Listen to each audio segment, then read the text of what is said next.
Do you know who definitely lost? The defenders of Kesh, which is actually our next topic. This is something that I think could be, it could be multiple things, right? This could be a part of the Midnight expansion. It could be a part of this expansion, though, as well, because it could essentially serve to set up the stakes of 11.0's sort of like big plot line. But basically, we've seen loads of Ethereals. They are knocking all about the place, and a lot of them have got really cool models. And if you are a rogue, well, good news, because the new rogue tier set basically looks like ethereal armor. It is super cool. Also, see these bad boys? These Void Spike fist weapons? The boss drops those. And they're part of a special set. So goddamn cool. Indeed, indeed. So, actually, I will say one thing. We're talking about Ethereals, and we don't really know who like Void Ethereals are, what are they called? Like, Zeratul? Yeah, big webs. Who they're like aligned with. Yeah. And we still don't know. No. Because well, they could raid boss, right? I would say, see, it's weird.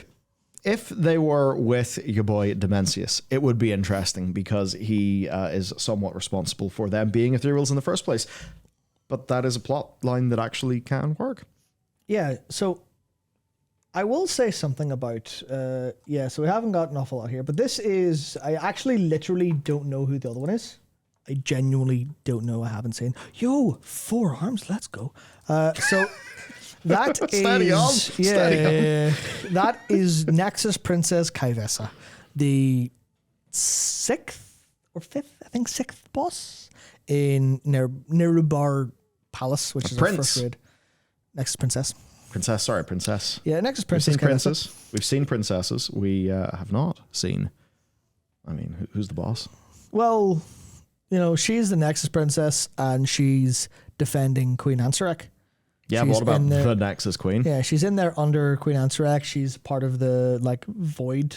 She's part of like the Nerubians forces, except for all of the hints in her boss abilities and everything that she's actually there to gain favor with Queen Ansarek and then kill her.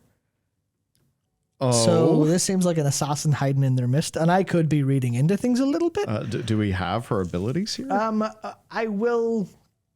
You know what? I was going to show this later, but I actually we can get them. We can get them. Oh yeah, of course. Yeah. Well, let me just make sure that worked. Oh man, look at this. It's yeah. Where are we loading? What are we loading into? The Eastern Kingdoms, Eastern apparently. Kingdoms, cool. Great.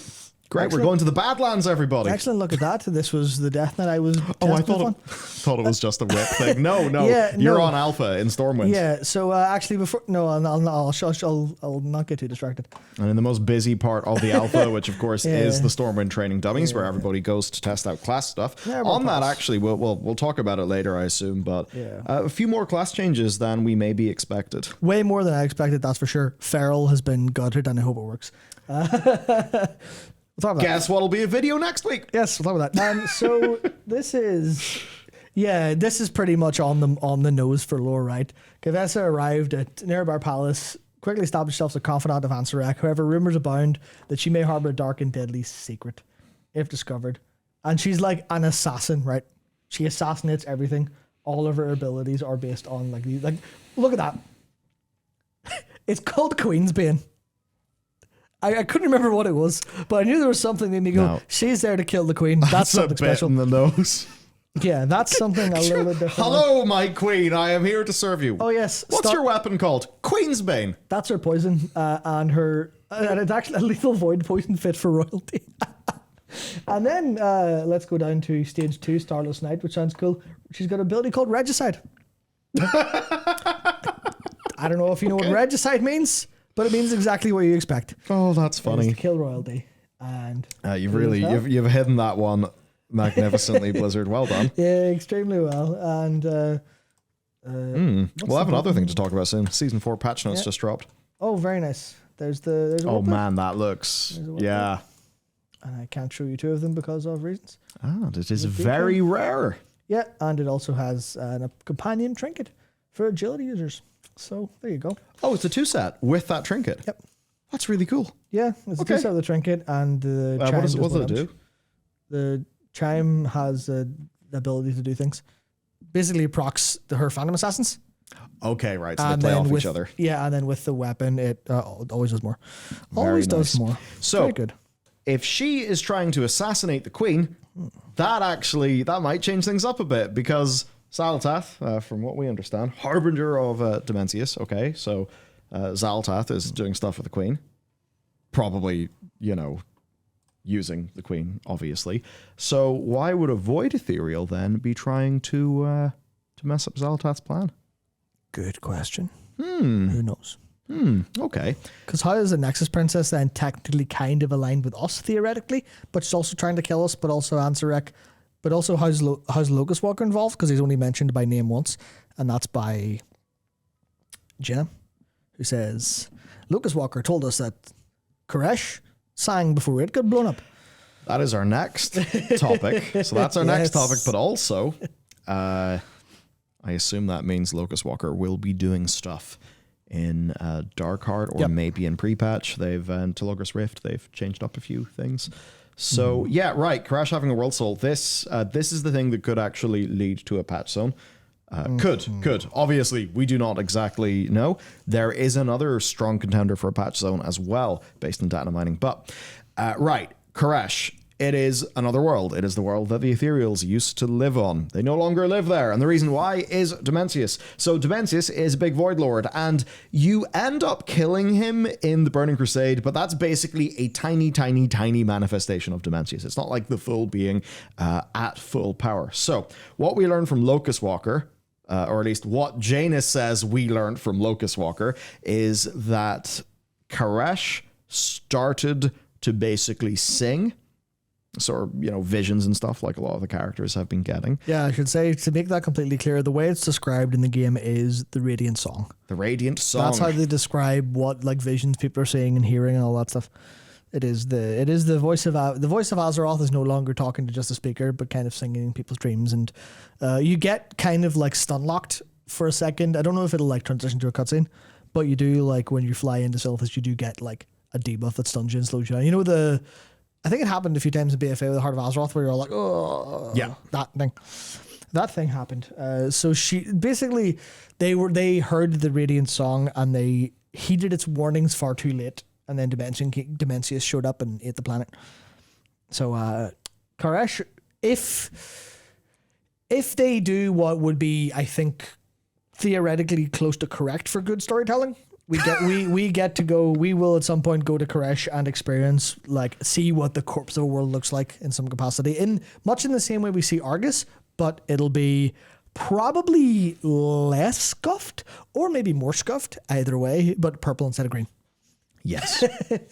Maybe we'll and see. Of course, they were able to make it not just look like the Antoran Wastes in in Argus. You had Corcoon or whatever it was called, the main city that looked quite. Or no, Macari, that was it.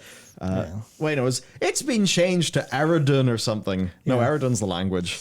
Eredun's the language. It's because Macari anymore. It was named after Jesse McCree, and we don't know why he's gone, but he is gone, and McCree in Overwatch got renamed because of it. So it's probably not a great thing. Anyhow, yeah, this could be a patch zone overall. I'd say pretty exciting. Actually, Kesh is one of those places that I've been kind of keen on going to for a long time. Honestly, since we found out about Arcus, I thought, oh, what if we went to Kesh? Yeah. So I see someone ask, so is this why Sargeras was killing planets? Yes, it was. Now, the fun thing is, we know that as players. We know that because we've been fed lore, right? I don't know how much World of Warcraft characters know that. But Dave. Yeah, I don't know if Khadgar turns around and goes, why was, Sargeras was, the Void Lords were eating all the souls of the world souls of the planets, so, Sargeras was killing them all because he's a nihilist. I don't know if Khadgar would come out with that. I don't know if he actually literally knows that. I think it would be a theory for him. The character set up in all of Warcraft to have the closest knowledge to the players, probably Medivh. And the last time we saw him, he flew off into a portal basically saying, I have more important shit to tend to. Hello, Khadgar, you're the Guardian. Good luck. Bye. And we haven't seen him since. Yeah, so I really look forward to seeing, maybe this is their attempt to correct that part of we know so much more about the lore than they do. So it'll be interesting to see if they actually use Kesh to actually figure that out. See, Snag, never mind the characters or the players supposed to know all this lore without watching yours or Noble's channels. It's difficult to Some get of all this it'll background. matter, some of it yeah, won't. it doesn't matter. And I think that's why going to Kesh is basically the solution to this problem. Yeah. Where they go to Kesh and everyone gets to go, what the fuck happened here? And then someone goes, well, this Void Lord showed up and became immensely more powerful and something happened and our world was destroyed, blah, blah, blah. And then someone goes, but why? Why? We need to figure this out. And then someone says, shut up, nerd. We have to defend Azeroth. And then everyone's like, fair. Yeah, we dig it. We dig it. I think that's it. I think that's Yeah, it's I cool think it stuff. could be cool. It's cool Could be stuff. cool. I look forward to it. I look forward to it very much. Like the fact that they're able to cook with the more voidy aesthetic, because I really loved the Void Elf Heritage Armor. And then Yeah. for them to not do anything with that aesthetic Yeah. for 2 expansions, like, dude, come on, please. Yeah, no, it's good that's back. But yeah.